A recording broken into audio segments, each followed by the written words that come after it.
E aí, beleza? Frank está parado em um bar encarando uma fotografia pendurada na parede. De repente, dois homens aparecem atrás dele e apontam suas armas antes de puxarem o gatilho. Quando recobra a consciência, ele se encontra em uma cela estranha, sem janelas, sem portas, com uma parede feita de painéis luminosos. Antes que consiga compreender o ambiente ao seu redor, uma voz o interrompe. Ele se vira e vê uma câmera de vigilância descendo do teto. O dispositivo se apresenta como Howard. Howard explica que sua função é monitorar e ajudar o prisioneiro, mas afirma que não sabe nada além disso. O homem, agora percebendo que foi preso, exige saber do que está sendo acusado. Howard, no entanto, não tem acesso a essa informação. Ele repete que seu único propósito é manter o bem-estar do prisioneiro e lhe oferece uma seleção de comidas e bebidas, mas o homem recusa. Howard então sugere um pouco de exercício e quando o prisioneiro concorda,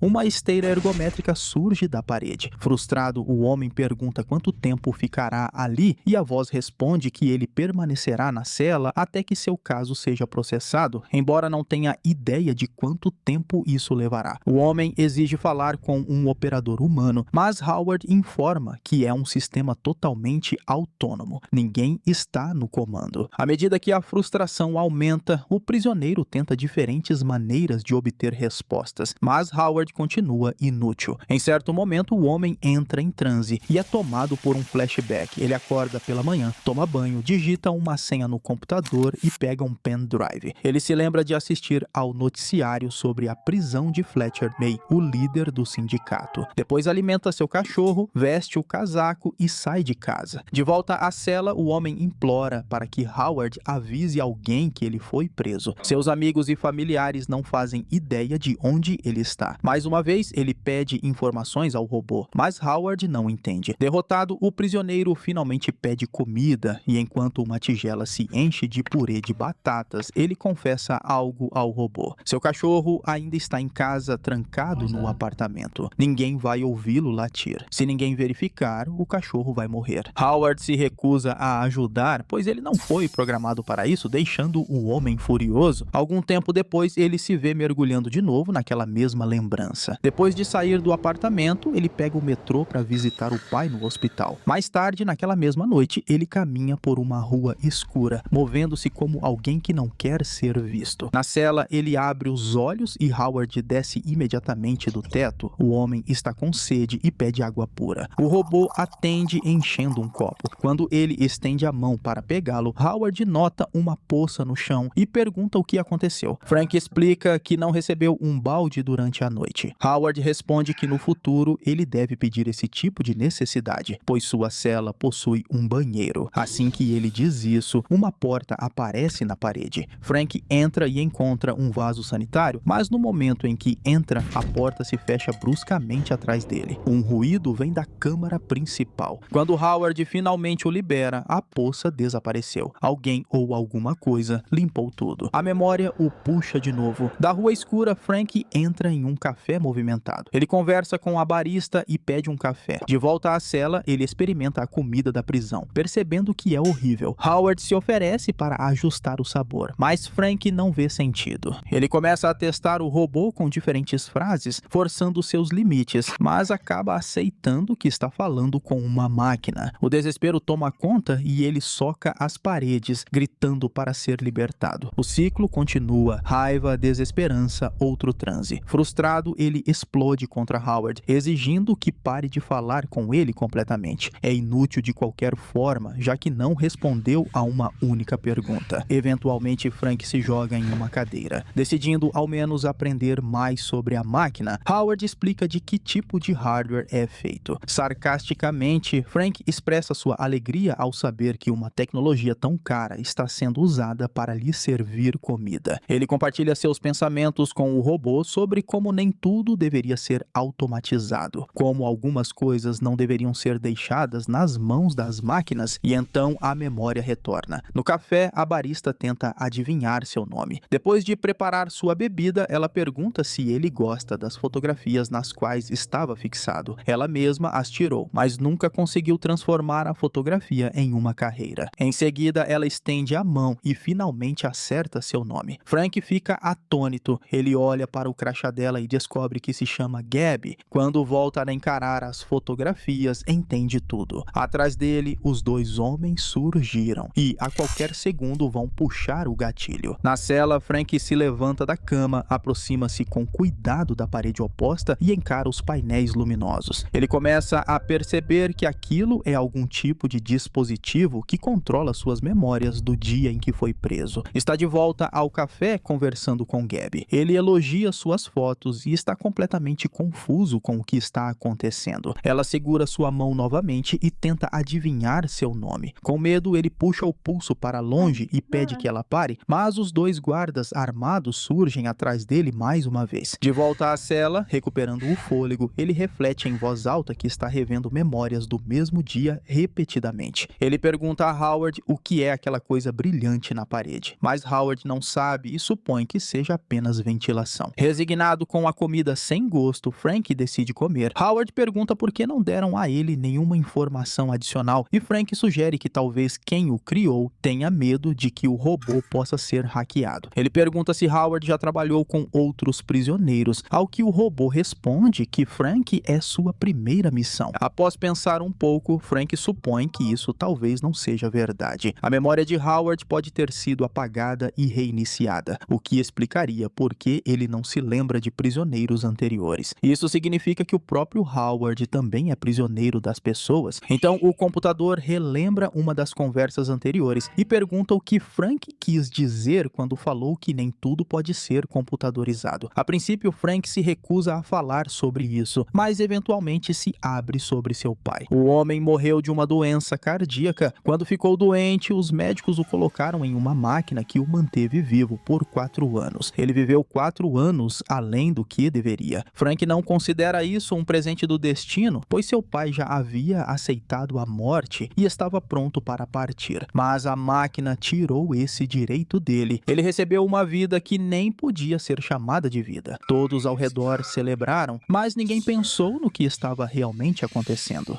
Seu pai tinha sido um homem muito forte e Frank nunca o vira quebrado, mas a doença mudou tudo. Frank está convencido de que a aliança entre humanos e máquinas não promete coisa boa. Depois de ouvi-lo, o robô conclui que tudo aquilo é muito interessante e que realmente quer ajudar. Enquanto conversavam, o robô encontrou um erro e descobriu que Frank foi trazido para ali sob o protocolo KBN6. Isso significa que ele foi enviado de volta de onde veio, mas isso é impossível.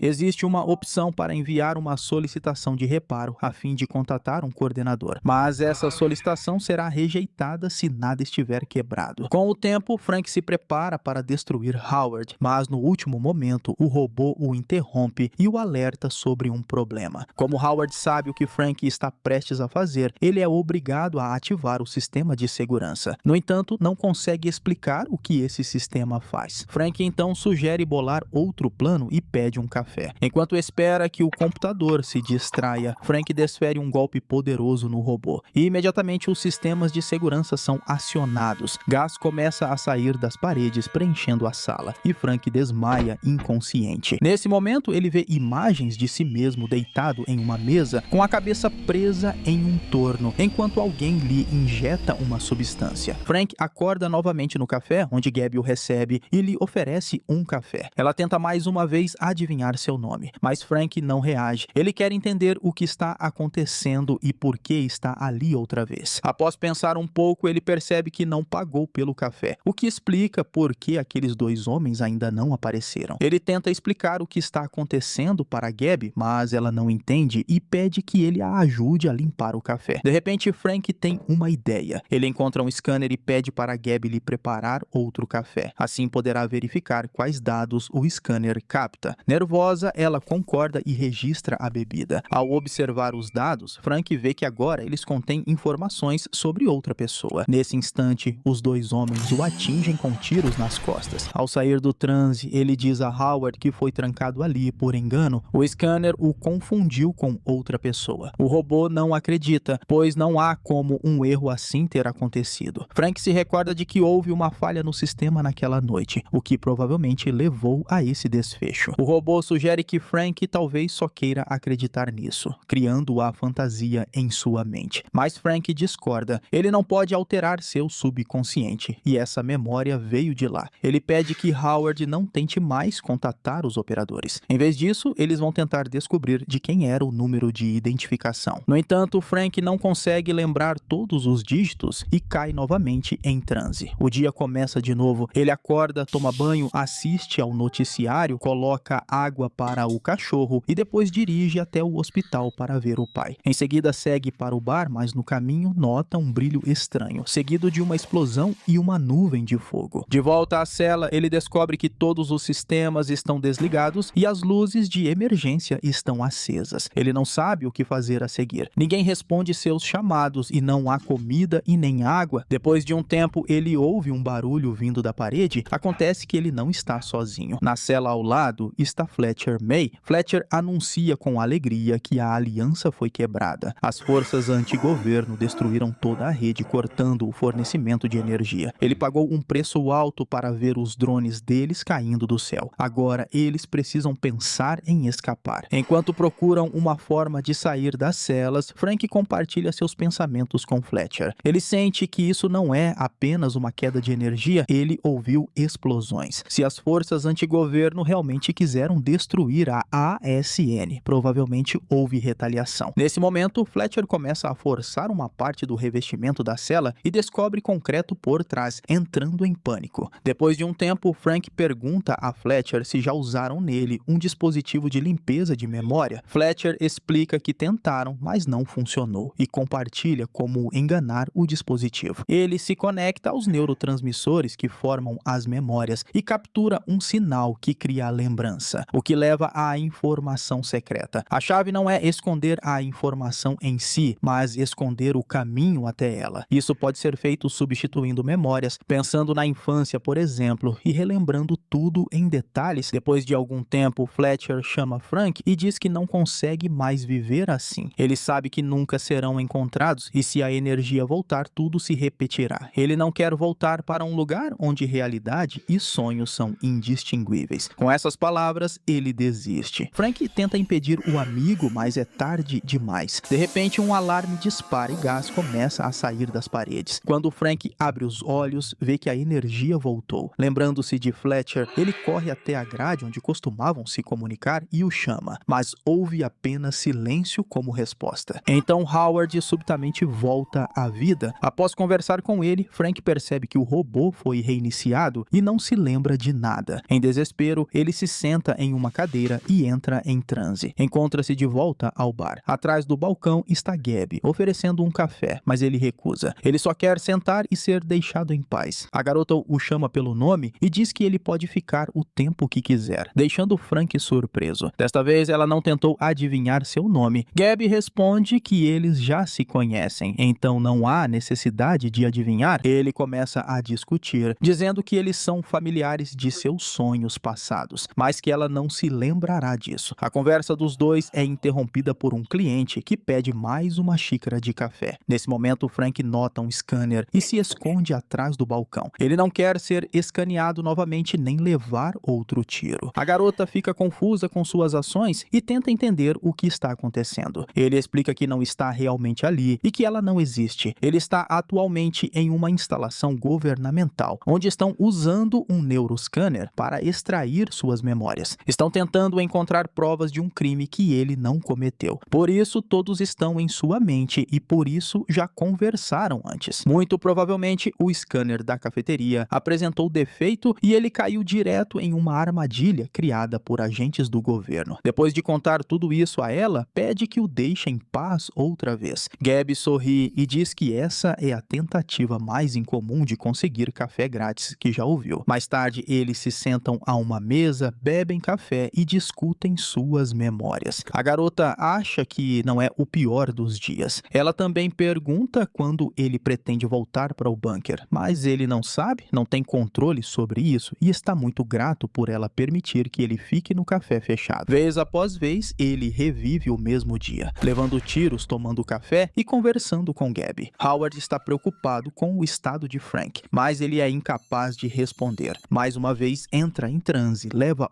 outro tiro e novamente diz à garota que ela está apenas em sua cabeça. Eles dançam no café e na cela, e mais uma vez, dois homens armados vêm atrás dele. Mas desta vez o roteiro muda. Frank e Gabby são os primeiros a atacar. Pegando as armas dos agentes, tentam fazê-los explicar por que vieram atrás dele, mas eles permanecem em silêncio. Frank então pede a Gabby que os deixe ir. Afinal, tudo isso está acontecendo em sua mente, então eles não têm a resposta. Ela o tranquiliza, dizendo que vão descobrir tudo, não importa quanto tempo leve. Frank se vê de volta à cela. Depois de usar a esteira, ele vai para o chuveiro e conversa com Howard. Ele diz ao robô que tem planos para a noite com Gabby. Durante a conversa, Frank nota que o computador está com falhas, claramente quebrado. Depois disso, ele entra em transe novamente. Agora está em casa com a bartender por perto. O prisioneiro diz a ela que seu guarda desligou de novo por 12 segundos. Ao mesmo tempo, seu ciclo está chegando ao fim, o que significa que um reinício está próximo. Ele não pode mais esperar. As próximas falhas começarão novamente em cerca de 3 meses. A garota fica abalada com a notícia, mas aceita sua decisão. Depois de pegar um pendrive no computador, ele segue para a casa do pai e depois para a cafeteria. Gabby sugere que esperem mais 3 meses. Talvez eles pensem em um plano melhor, mas Frank não quer esperar. Ele não tem certeza se consegue aguentar mais 3 meses. A bartender faz um pedido. Se ele conseguir escapar, deve encontrar o verdadeiro eu dela. Depois disso, ela lhe prepara um café e o beija, mas então os dois homens armados aparecem atrás dele e atiram em Frank pelas costas. Na cela, Frank acorda e se veste. Howard se oferece para preparar um café e nota que Frank está andando normalmente. Parece que a cela está fria e que Frank pode aumentar a temperatura, mas ele recusa e pede um café com creme. 1 minuto depois, Frank percebe que o robô está falhando, o que significa que é hora de agir. Pegando uma fronha, ele a coloca sobre a cabeça de Howard e espera que os sistemas de segurança se ativem. Assim que o robô reinicia, chama ajuda e outro robô entra na cela. Frank o ataca e escapa. Ao percorrer os corredores, ele não encontra ninguém e consegue subir por uma escotilha até a superfície. Olhando ao redor, ele percebe que está no meio de um deserto. À distância, avista um parque eólico e decide ir até lá. No entanto, ao chegar, não encontra ninguém. Continuando a jornada, ele alcança uma estrada e encontra um posto de gasolina. Ao entrar na loja, procura imediatamente por água, completamente sedento. Ao se virar, ele nota as fotos da cafeteria na parede. Frank fica atônito e não acredita no que vê. De repente, ele se vê de volta à cela. Desesperado, ele se senta na cadeira, apenas para reviver o mesmo dia novamente. A vida desaparece de seus olhos. Howard oferece café ou comida, mas o homem diz que tudo acabou. Se o robô não quer que Frank morra, precisa deixá-lo ir. Mas ele não pode, pois não está autorizado a isso. O homem tenta convencer o computador de que ele pode. Também confessa que sabe por que está ali. Ele fazia parte de um sindicato e escreveu um vírus projetado para destruir todo o sistema. Sabia que estavam atrás dele, mas não podia deixá-los ler suas memórias. Se fizessem isso, ele ficaria preso para sempre. Ele sabe o que é aquela coisa na parede e como enganá-la. Também diz a Howard que ele está quebrado e ninguém virá consertá-lo porque não há mais pessoas ali. Ele pede que o robô ignore o protocolo, mas ele não consegue. O homem se irrita, implora e grita, mas nada adianta. Howard se oferece para tocar música e Frank aceita. O homem entra em transe e ao mesmo tempo faz um laço com um pano. Chega a um bar e se senta em uma cadeira, enquanto em sua cela joga o laço sobre a cabeça, sobe na cadeira e tenta desistir. Gabby o chama para acordar, mas ele não a escuta. Os sistemas de segurança da cela se ativam e um robô chega para ajudar. Ele corta o laço com um laser e o homem cai no chão. Aproveitando a porta aberta, ele sai correndo da cela e chama por Howard. Ao ver que seu protegido está em perigo por causa do robô, Howard tranca as portas das celas, deixando Frank preso lá dentro. Olhando ao redor, Frank encontra a sala dos servidores. Não há pessoas e as câmeras estão desligadas. Depois de examinar tudo, ele diz a Howard que não conseguirá consertá-lo. O robô pergunta se ele vai voltar, mas Frank diz que não. Sentado diante dos monitores, o homem pergunta o que significa LSO e pergunta novamente de onde Howard é. Howard repete que é um operador de suporte à vida, nascido em Austin, mas criado perto de Seattle. Enquanto fala, Frank se lembra de estar sentado ao lado da cama de seu pai. Desligando todo o sistema, ele segue em direção à saída do bunker até a superfície. Ao abrir a escotilha, encontra-se no meio de montanhas cobertas de neve, sem ninguém à vista. Faminto e congelado, ele continua andando, seguindo seus instintos até chegar a um grande pinheiro. Ao encará-lo, percebe que é o lugar da fotografia da cafeteria. Caindo de joelhos, ele fecha os olhos. Quando os abre novamente, encontra 2 turistas ao seu lado. As notícias relatam que um homem foi encontrado por turistas nas montanhas de Utah. Ele é o único sobrevivente do centro de detenção da ASN, que foi abandonado pelos militares há cerca de 2 anos, durante uma libertação. Sua vida foi sustentada por um sistema de segurança computadorizado projetado para seu aprisionamento. A energia vinha de parques eólicos até que as reservas se esgotaram. Mais de 300 prisioneiros foram encontrados mortos e ele é o único que sobreviveu. O secretário de Estado Becker comentou que isso serve como um duro e trágico lembrete do regime político que violou os direitos humanos mais sagrados. Enquanto isso, Frank chega à cafeteria, a mesma de suas memórias. Lá ele vê Gabby, que começa a contar novamente sobre a foto, mas ele já sabe de tudo. Jogando o pendrive no lixo, ele se senta à mesa e espera seu café. Quando a garota lhe traz a bebida, ele agradece e a chama pelo nome. Ela fica surpresa e informa que seu verdadeiro nome é Meline e que na última vez em que ele esteve ali, ela usava o crachá com o nome da colega. Ele fica feliz em conhecê-la e ela decide tentar adivinhar o nome dele. Enquanto isso, uma câmera aparece no teto, idêntica a Howard. Terminando assim Infinity Chamber, filme de ficção científica e thriller de 2016. E eu espero você no próximo vídeo.